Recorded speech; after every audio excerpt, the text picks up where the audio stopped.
Hello, I'm Mario Tanaguzzi with Calgary's podcast on Canada's Podcast Network. Joining me today is Heesoo Cho, who is co-founder and managing director of SABI Mind in Calgary. Thanks for joining us today. Thanks for having me, Mario.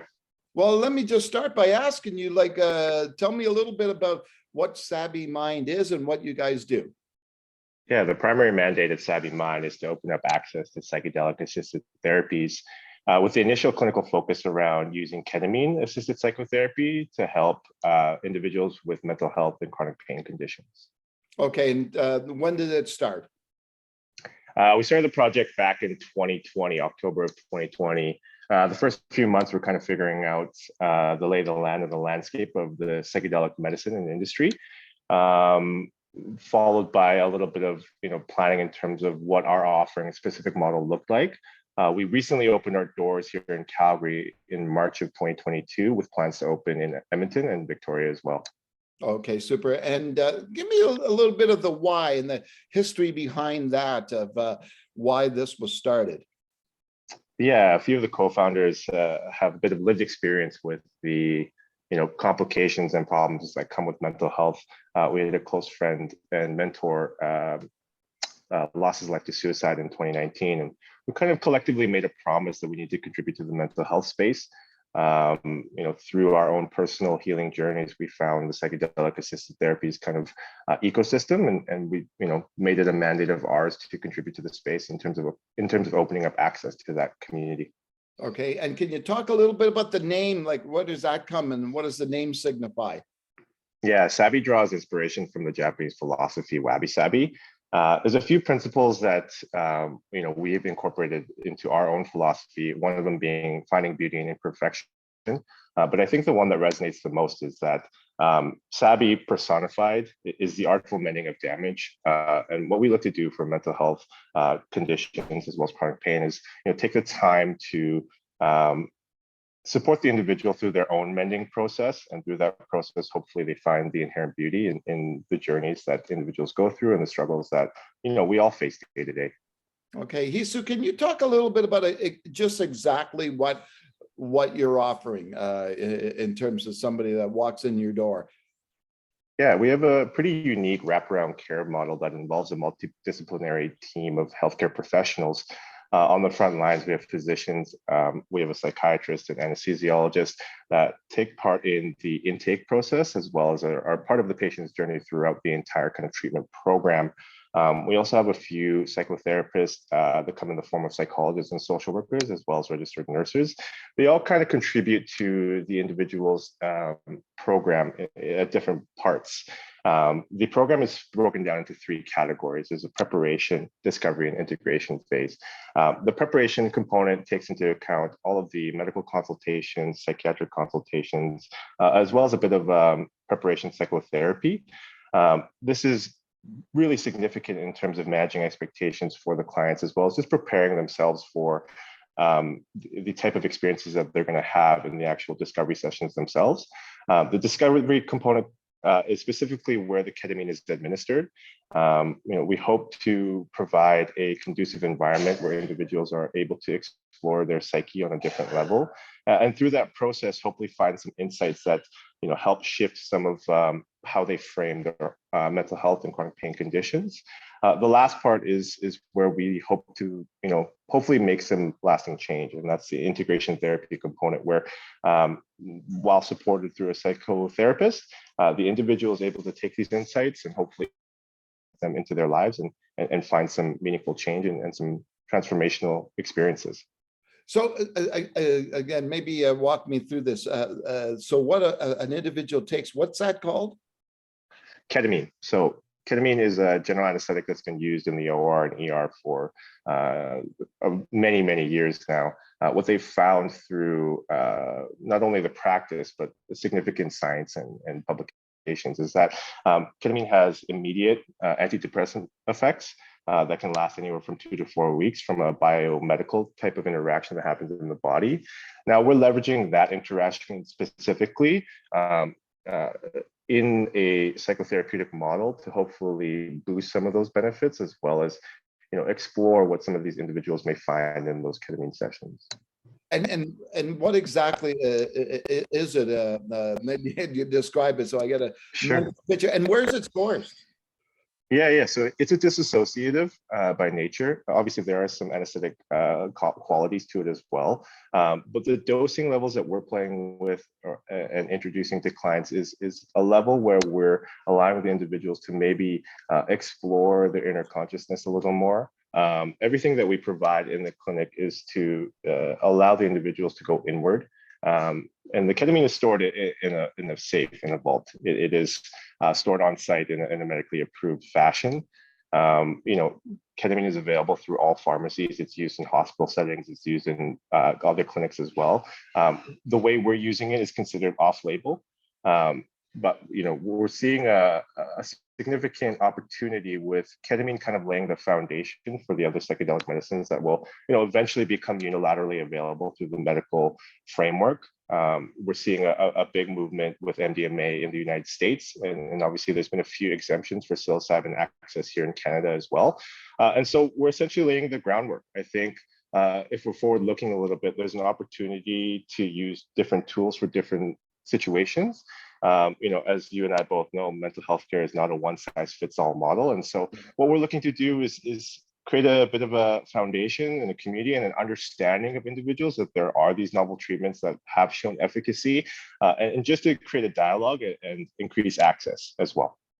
Yeah, and that, there's also things like mushrooms out there, like and I've done a number of stories and interviews on that as well. Do you think at this time this whole field of psychedelics is growing? Yeah, I think psychedelics has deep roots when it comes to just the history of humanity. I think if you look at many indigenous cultures, there's recorded history of practices just with plant-based medicines. I think the reason why we're seeing a shift for innovative treatments, not only in the psychedelic space, but just through other avenues and channels for mental health, is that one, we need more potential solutions in the system. Not to say that the existing framework isn't supporting the individual. The more solutions, the more resources, the more services we have, the better chance individuals have of finding something that works for them. We all can understand the implications of COVID-19 on everyone's kind of general health and welfare.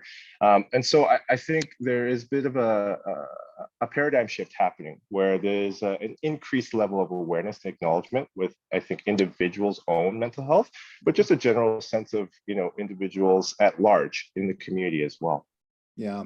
Now we know that setting up a business can be a chore, a difficult task for people who haven't done it before. Where did you find help, resources, inspiration to actually start a new business? It's been a journey, Mario. It's been a journey, and the kind of mantra that keeps coming back is that it takes a village. And it's taken a community that has been so supportive, and we're so humbled and blessed by everyone's kind of not only engagement with what we're doing, but their willingness to just support. And I think early days when this was just an idea and something that we were talking about, in the office, we weren't sure. We weren't sure what the community was going to say. We weren't sure if they were ready to kind of explore these types of innovative treatments. And what we found is that as soon as we started talking about it in our own personal networks, there was significant amount of curiosity. And I think that curiosity is what drives us to ensure that we're always looking at how to tailor these types of services and to ensure that our practices are best in class. For me personally, I have a bit of an obsession with hyperfixation. Once I find an affinity towards something, I dive full in. And so that first 6 months, 8 months was just about getting a download and doing a lot of research on, what was existing in the space, what had come before, what is working, and what does the future potentially look like in terms of opportunities. And through that process, obviously, we've met some very brilliant individuals in the space who have been so gracious with their time and resources. And, it's a never ending process. I think the work in progress kind of mantra that exists in startup and entrepreneurial culture is validated through our lived experience. But at the end of the day, it's the people who drive this business through their one-on-one interactions with not only the clients and patients, but internally and within the community as well. Yeah. What do you like? What do you like about being an entrepreneur?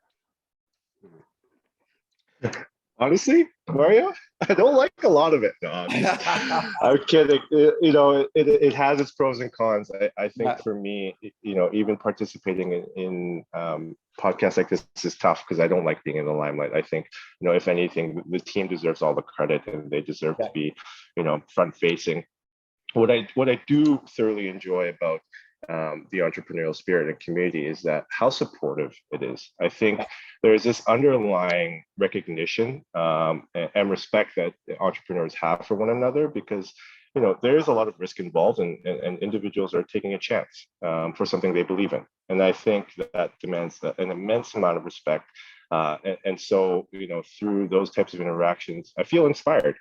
Every day I'm meeting someone new that's an entrepreneur in a different yeah. space. And, it is motivating to see other individuals kind of take the initiative and look to create something that is, meaningful to them, but hopefully meaningful to the people that they serve. Yeah.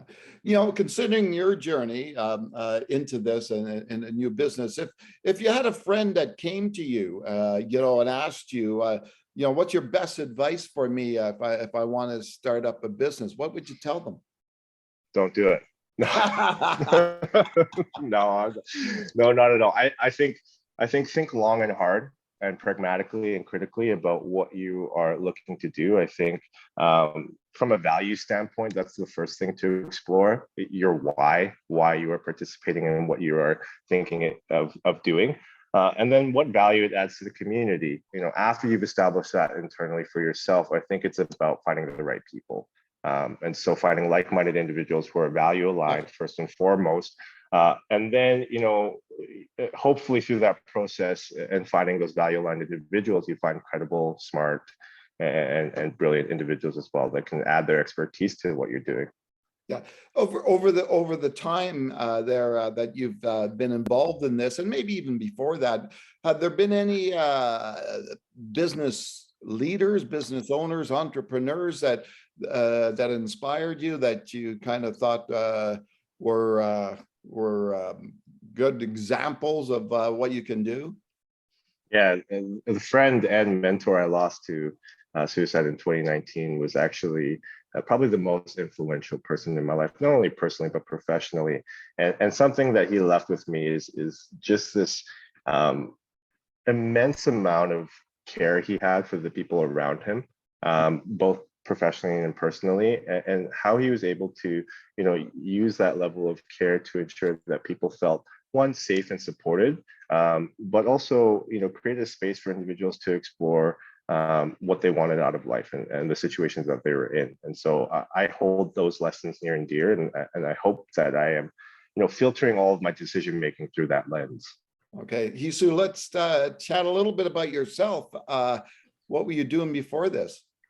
I spent the last 10 years in the hospitality space. Food and beverage was something that was an immense passion of mine, and it was a career for a long time. I worked for a hospitality group in Calgary here called the Concord Group, and Yes. I was super, super grateful for all of the opportunities that were given to me, as well as just the lessons I've learned. I've done every job under the sun, and near the tail end, I was running a few of the venues, and the hospitality space is something that's still very near and dear in my heart. And we've actually brought in a layer of, the experience curation component of the hospitality community to what we do on the medical side of things. I think we're exploring that intersection. I think we're, taking everything and filtering it through a, legal medical lens to ensure safety and efficacy, but also bringing in a layer of experience curation. And we're finding the sweet spot where, clients are able to feel supported and safe in a very, detailed environment and a very calming environment, and filter that and add a bit of medical professionals alongside it. I think there's a lot of opportunity to explore the implications of that. Now, I know Concord Group has a number of establishments throughout the city. I'm just curious, which ones were you at? I was with, I started my career there with the local brand, and then moved over to the nationals. I've done the Wild Horse, Saloon Tent. I spent a brief period at Lulu. bar as well. And yeah, I've kind of seen it all. I also participated in the Bourbon Room, which was one of my favorite venues that they've, put together over the years. And, it's really exciting to see the growth that they're going through as well. I think, they've done an exceptional job of kind of bringing new, interesting concepts to the city of Calgary. And yeah, kudos to them, and excited to see what they do in the next few years. Yeah. Okay. We all know that, being an entrepreneur is time consuming. It's almost like 24/7. You're on the job. You're either doing it or thinking about it, right? Do you think you have any work-life balance? It's an ongoing battle. Yeah. I think when you're lucky enough to find a meaningful pursuit that fills your cup on the daily, it's hard to set some boundaries when it's providing you so much. For me personally, in terms of self-care and ensuring that I do have that work-life balance, I'm a foodie at heart. I love going out to dining with friends and family. I think experiencing new types of foods and cuisines is something that is a passion of mine, and it brings me a lot of comfort and care. I love physical activity. I love the gym. I love all aspects of getting in a sweat when possible. So those two things carry me through. I think forward looking a little bit as SABI hopefully stabilizes a little bit. I think I'll definitely explore incorporating some additional hobbies in my life. Any thoughts of like what? Great question. Not yet. I've been meaning sewing or anything like that.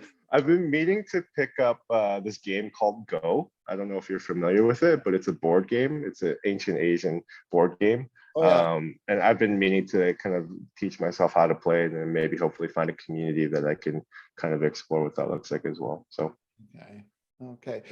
What and your heritage is from where? I'm Korean. Yeah. Korean. Okay. Do you get any of the inspiration in terms of what you're doing now from there, like and what's happening in say Korea with that? Definitely. I think I draw a lot of inspiration, especially from an aesthetic and philosophy standpoint, from Asian cultures, Korean, Japanese. It's been recent in my life where I've kind of reconnected with those roots.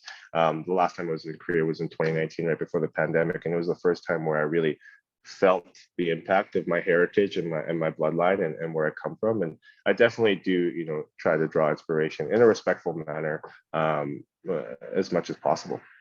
Yeah, exactly. So where are you guys, like maybe describe for me the actual setting of what you have in place for SABI? You bet. Our facility is located in Sanalta, a community here in Calgary. I'm sure you're aware of.